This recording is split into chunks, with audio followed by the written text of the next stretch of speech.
Welcome to our second hour of Smart Men's Business, and of course taking you all the way to 9:55 a.m. and of course always a pleasure having you, and of course you keeping it locked here in Smart Men's Business. My name is Masika Stime, all the way from 7 till now. And of course, don't forget that these conversations are proudly brought to you by Zabu. So if you want to invest in government bond securities, Zabu says, look no further. All you have to do is just dial *292# and follow the prompts. That is the USSD code. So investment goes as low as 15,000 Ugandan shillings. That is the lowest you can go for. You can choose to have more than 15,000 Ugandan shillings. So if you dial that USSD code, you can learn about the products, their maturity periods. Like, there is a lot Zabu can offer for you. Today being a Tuesday, Zabu is fully operational from 8:15 a.m. till 3:15 p.m. Except for public holidays and weekend. Zabu is telling you they are operational. Their doors are going to be open just in a few minutes from now. You can now reach out to Zabu and start investing so that you can get some profits, returns in there. So Zabu says, your money, your future, or my money is my future. And of course, they are powered by Alltech East Africa, telling you to do something new. It's the year 2023. Well, of course, today being a Tuesday, and I know there was a prolonged a weekend from Saturday, Sunday, then Monday, I know. And of course, the showers of rain that happened this morning, people are a little bit hesitant to wake up, and some wish they're like, oh my goodness, maybe it could go for longer. But anyway, you have to start your day regardless whether you have the moral, don't feel like you want to do it, but then at least at the end of the day, think about the people that that look up to you. You are responsible, you're a family man, you're a businessman, you have siblings, they look up to you. So what you have to do is get moving, go up and appear and make the day vibrant. Anyway, let's get motivated for the day.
And of course, talking about disappointments, but then not losing out on hope. Of course, disappointments do come actually once in a while, here and there, but then the ultimate goal is never to lose hope, regardless of whatever transpires in your day-to-day life. So if you have things didn't go well, this year is ending and you're like, oh no, nothing on my list is ticked, nothing.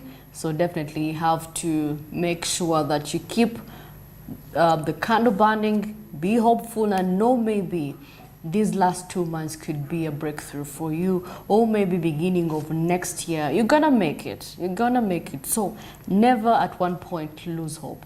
I mean, it's the hope that keeps us moving, actually, at the end of the day, because, I mean, you spend a day, you've not made any sales, you're wondering, how am I going to go home and, you know, look at my family and tell my kids, you know what, I didn't bring you ice cream, or I didn't do this, or the tuition is, give me 1 more week, I know.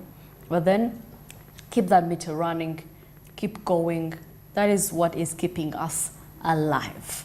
Anyway, away from, you know, keeping you zhuzhed up and motivated for the morning, we are still talking matters regarding how to manage financial liabilities that we had talked about earlier on. We have different liabilities. We have mortgages, we have loans, we have credit card loans. So definitely whatever hard you have on you, whether it's a loan, whether it's a mortgage, how have you really handled it as an individual, as a business person, you know? So right now I'm joined with Andrew Barije, and of course he is in the building, and we're going to be now looking at the impact of, you know, and the role of interest rates change on, of course, financial liabilities. How does this impact our economy? All right, quite a very interesting discussion in there. But of course, before I get into that, something very interesting. We've been talking about matters to do with fraud in the past days. And recently, FTX, a boss, that is Sam Bankman-Fried, is going to be getting back to court for a trial. And according to the sources, the reports reveal that he's actually expected to face all the people that he frauded. And I've heard of stories of a gentleman in Ukraine who is also going to face him. And, you know, this person lost everything with the FTX during when the trading was actually happening. At the time, it really collapsed. But, of course, let's wait and see how that is really going to show out here. And I've been seeing reports here from The Guardian talking about his ex-girlfriend's testimony could be actually one of the most damning evidence yet to be put out there. As, of course, we see Sam Bankman-Fried's trial is poised to take a dramatic turn today when the girlfriend is going to be definitely testifying. Remember, they started up, that is the Alameda investment company, which was responsible for trading crypto. Of course, that's just an update which is happening in there. But of course, getting back to interest rate here, of course, we get to realize that when the interest rate rises, we know very well that the cost of borrowing money increases at the same time. And of course, this can have a significant impact on businesses and individuals. That is with liabilities such as loans, most especially, and of course, mortgages. An example here, we can see that if a business has a loan outstanding, we get to realize that the increased interest rate will mean that actually this business has to make higher monthly repayments. Now, this can also get to reduce quite a few aspects here, such as the cash flow of the business, and it's more difficult to operate definitely at a profitable rate. And now this can reduce the business's cash flow and make it more difficult to operate. Similarly, you get to realize if an individual has a mortgage, the increased interest rate will actually mean that they have to make higher monthly repayments as a result of that, and this can actually reduce the individual's disposable income and make it difficult for their financial prosperity, right? Of course, when it comes to credit card debt, now, of course, with the rising interest rates, this can make it more expensive to carry out a credit card balance. And of course, this can lead to borrowers accumulating more interest charges, and it also can also make it more difficult to pay off the debt. Of course, with the increase of the interest rates, you know, that is, someone is like, you know what, at the end of the day, if you are supposed to pay, if you had a debt of maybe 1 million, and now you're going to be paying a whole sum maybe of 1.4 or 1.2. So, you know, that is the impact of that. And of course, when it comes to student loans, the raising interest rates can make it more expensive to repay the student loans. Most of these loans, I've seen most parents, mostly when kids are at, when the children are at campus, they usually do student loans, and of course it can lead to financial hardships for borrowers, and can also delay and prevent borrowers from achieving their financial goals. So just imagine you have a loan, you have a loan for like 2 students in the same university, so definitely it's hard due to the interest rates. You know, at the end of the day, you have to pay more extra. So how about you borrow a certain amount, then the other you can top it up at the end of the day. And of course, when it comes to business loans, that is into businesses, and of course this can make it more expensive for businesses to borrow money, and of course it can reduce investment and expansion, and it also leads to job losses. So that is it. That is the impact of the interest rate changes on the financial liabilities that we have actually in Uganda, because we we have business loans, we have student loans. I mean, those are the few, and maybe for mortgages, not so much. Yeah, and also we need to understand that actually when inflation is too high, banks will typically raise the interest rates. And that is in order to make it much more expensive to borrow, and this can actually help to reduce reduce demand and bring down the inflation that is to be under control. Now, conversely, when economic growth is also too slow, we see that the central banks will definitely lower the interest rates in order to make it cheaper to borrow money and spend this money at the same time. Now, this can help stimulate demand and also boost economic growth. That is at the same time. Now, if we are to relate this a little bit here to what is happening today, just a few, I think it was in August, according to a report here, the Bank of Uganda raised the central bank rate, which is we know as the CBR, that is by 100 basis points. That is to 10%. Now, this was the 3rd consecutive increase, that is in the central bank rate, as the Bank of Uganda seeks to combat the rising inflation. Now, the Bank of Uganda also revised its inflation, that is forecast for 2023 to be 7.5%. That is up from the previous forecast of that is 6.5%. Now, according to the Bank of Uganda, the total stock of private sector credit in Uganda stood at about 23.5 trillion Ugandan shillings. That is at the end of June 2023. Definitely, as we are concluding the financial year 2022-2023. Now, this represents an increase of about 14%. That is year on year, and of these, we see that 18.2 trillion Ugandan shillings, that is equivalent to 77.4%, was in the form of loans. So you can really see the impact in there.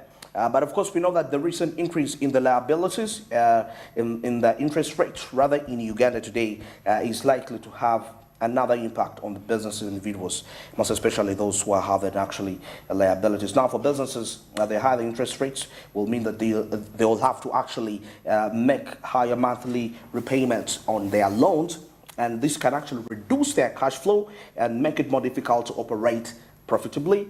And now, same applies for individuals with high interest rates, which will mean that they have a higher monthly repayment, that is for their mortgages, and they can reduce their disposable income and make it more difficult to actually meet their other financial obligations.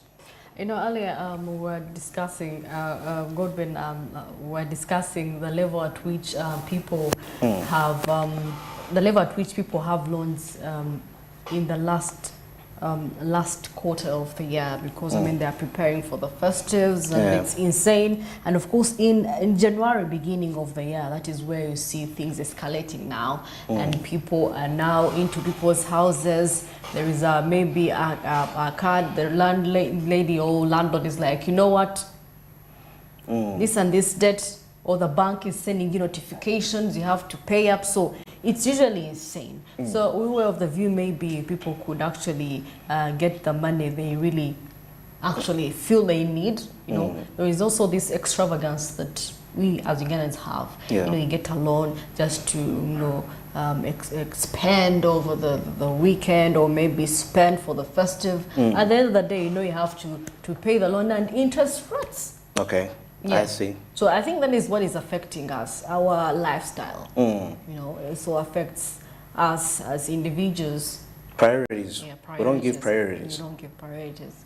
If it was a student loan, I would really understand, because I realize, there is with our spacing of children, you have like 3 students following up each other, and of course one is in high school finalizing, and then at the end of the day you're prompted to get student loans. Yeah, so that would be understandable. Of course, in mortgages, we're going to get in an era where we're going to be paying mortgages if we have urban housing. If there is proper urban housing, you get a house and you pay mortgage. So imagine, some people in other countries, they're in debt. Till death, they're in debt. They're paying mortgages, they are paying for cars, the houses, everything. You're in debt. Yeah. But despite that, I know people that have actually benefited from mortgages. You know, I know of a famous person out there. He's a Ugandan. He's actually was one of the sports journalists. He's still actually one. And he said that he got money in form of a loan. Okay, it was not like some sort of a mortgage, but it was almost related to it. Now, what he did, instead of spending, let me say, getting a rent for 5 years and invested somewhere, he just got a loan at once, and he decided to construct a house. And probably he rented for 1.5 years. So by the time when his house is actually complete, he's paying back the loan. It's like rent, he's paying back, but he's paying back to own the house he constructed. So he used the money effectively. So as much as there is this whole perspective of people being in debt with mortgages, I still feel like if, like what you've said, lifestyle, if you shape your lifestyle, if you know that, okay, I have this to clear in a period of 30 years, so that means I'm going to have to limit.